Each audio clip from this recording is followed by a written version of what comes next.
مرحبا، اليوم راح نشرح على ثغرة جدا رهيبة من مختبر البناء، قاعدة البناء كلاش اوف كلانس. مثل ما تشوفون الثغرة هي شباب، مثل ما تشوفون عندي هذا الهوك ليفل 15 وعندنا ساحر ليفل 17. يا شباب اتوقعوا ما طورت ولا تطوير.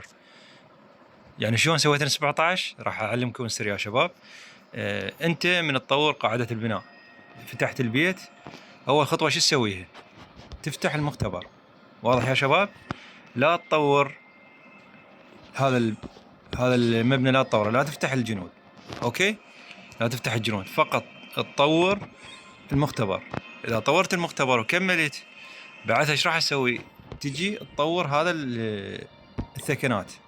من راح ينفتح الجندي؟ تفتح الجندي تلقاه ماكس يا شباب، مثل ما تشوفون. يعني انا ما اعرف، انا احلف لكم يجوز ما تصدقوني او شيء، بس انا ايش سويت؟ عفت الهوك والساحر الكهربائي ما فاتحين ابد. اوكي يا شباب، فهذا البيت يعني ما كنت مطوره، كان ليفل 10 وانتبهت لهاي الثغرة. طورت المختبر ليفل ماكس، يعني انا قاعدة البناء ليفل 10. بعدين ايش سويت؟ جيت فتحت من هنا. ما اعرف انتم صارت وياكم هاي الثغرة او لا. فانا طورت ثكنات البناء، تفاجأت انه الهوك ليفل 15، الساحر ليفل 17. سألت صديقي قال لا هاي الثغرة ما صارت وياي، فتأكدت انه هاي الثغرة ما حد يعرفها بكلاش اوف كلانس. وان شاء الله راح اسوي له قرية ثانية واشوفكم يعني بالضبط. فاذا واحد مجربها او صاير عنده كتبوا لنا بالتعليقات. في امان الله.